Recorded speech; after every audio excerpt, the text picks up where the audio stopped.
Well, hello, fellow constitutionalists, and welcome to the Dan Clements Show, a Christian political talk show. I'm your host, Dan Clements, your constitutional warrior, fighting for your right just to be an American. I am broadcasting from the Hemlock Studios here in the beautiful central Susquehanna Valley in the great Keystone State. And today we're going to talk about crazy Uncle Bernie. Bernie Sanders, the avowed socialist from Vermont. I have a CNS News. The only reason why I'm talking about this because it actually came up in one of my news feeds. Bernie Sanders and the filibuster codify Roe v. Wade and make abortion safe and legal.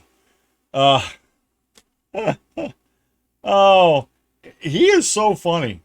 He is really, him and the humanists are out there. I watched two different humanist YouTube channels. Not every video, but the ones that interest me the most, the ones that I think that they are the out left field on, as it were.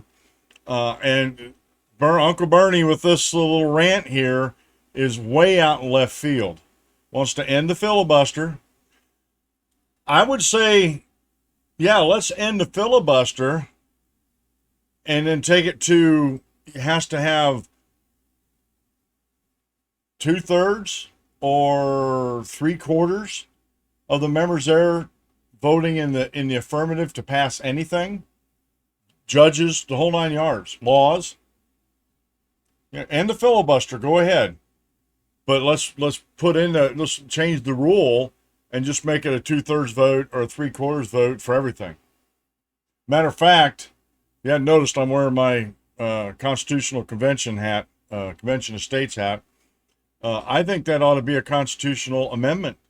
They just do away with the filibuster, and that if you want a law passed or you want someone confirmed to the bench, you need, and I don't care which number it is, 3/4 or 2/3, doesn't matter to me. I think either one, 3/4 would be the best, because it follows with the ratification, of amendments. So 3/4 I think would be fine.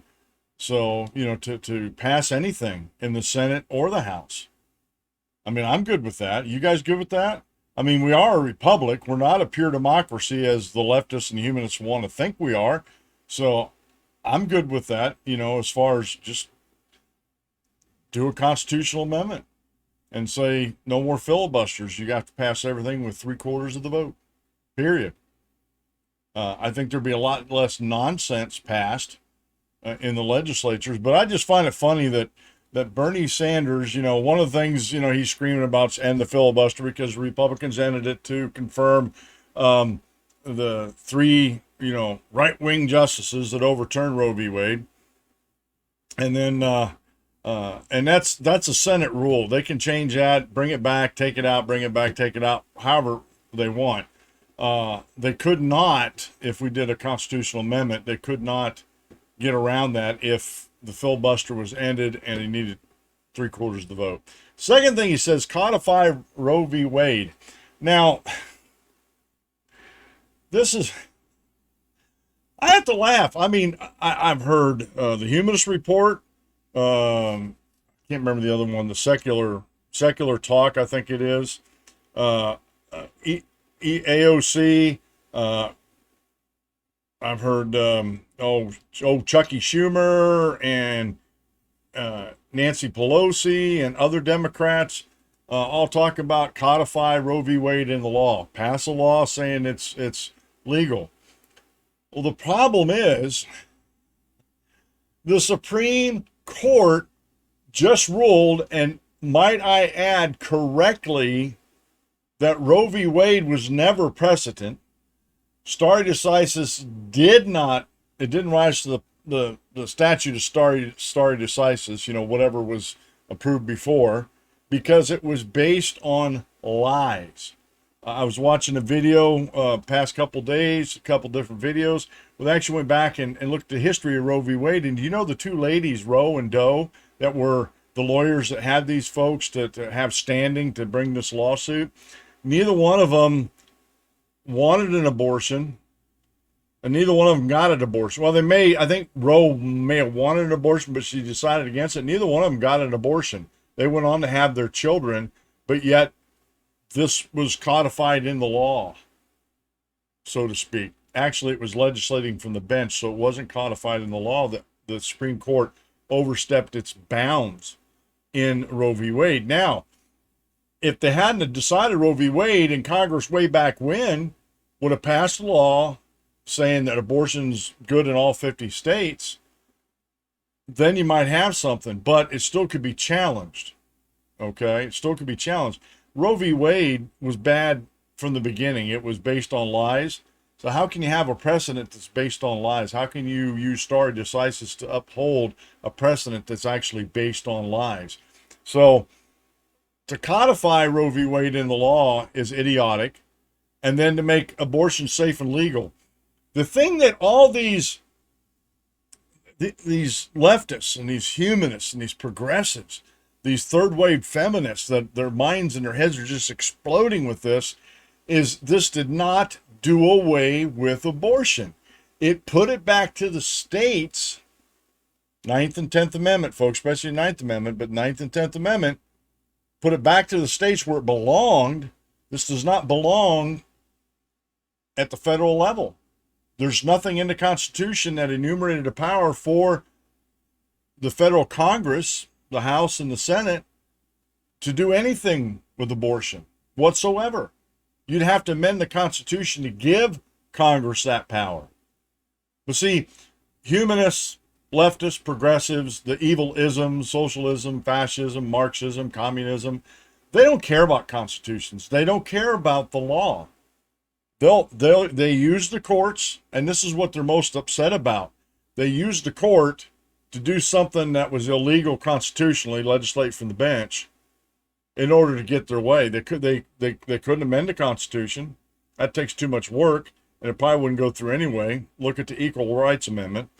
And then to actually have Congress put it in the law, well, that would just put a target politically on the back of everybody that voted for it in the country.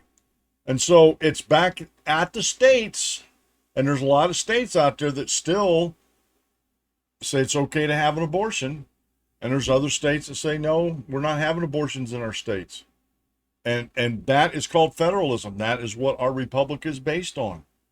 The federal government is not supreme in anything except what is enumerated in Article 1 of the Constitution. They don't have enumerated power to govern over abortion. They don't have enumerated power to do a lot of things in the bureaucracy that they're actually doing. And there's another one I'm going to be talking about here about the EPA coming up here pretty soon.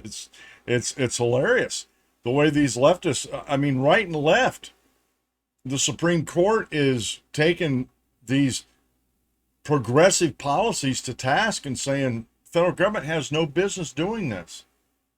And then, like I said, Bernie Sanders is just up in arms about this. I think it's funny in the extreme. Here's two tweets that are in the article in that.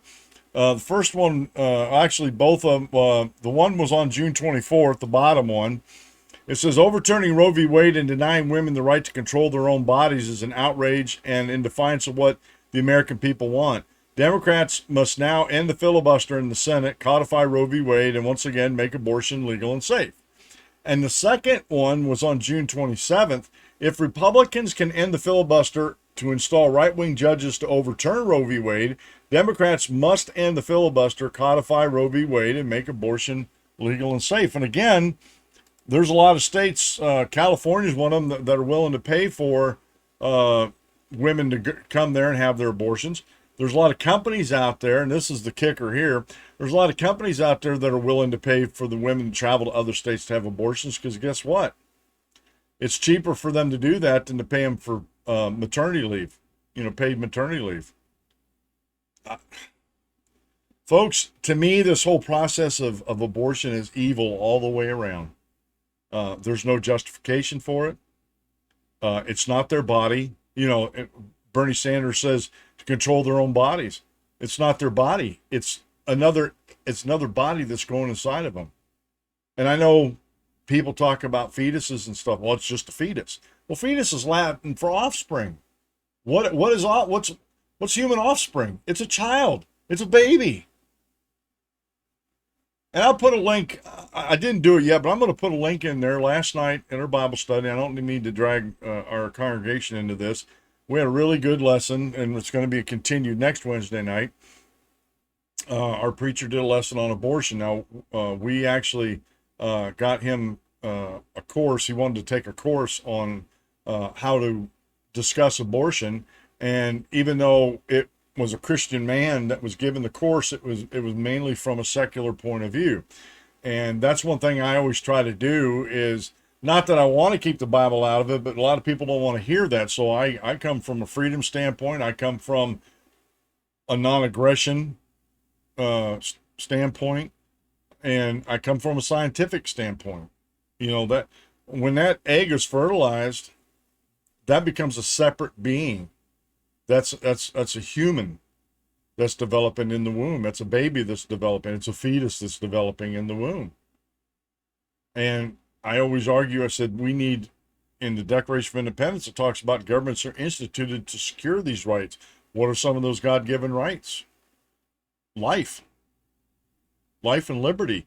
When you kill that baby in the womb, you're depriving that baby of two things: life and liberty, period. I know they want to argue it away. I know they want to try to use semantics and smoke and mirrors to get you to think that, you know, this isn't what it is. Well, folks, it is exactly what it is. Make no mistake about it. It is exactly what it is. You know, and they're not hiding it anymore. And this is the funny part about the whole thing. They're not hiding it anymore. They're out in the streets protesting for the right to kill their babies.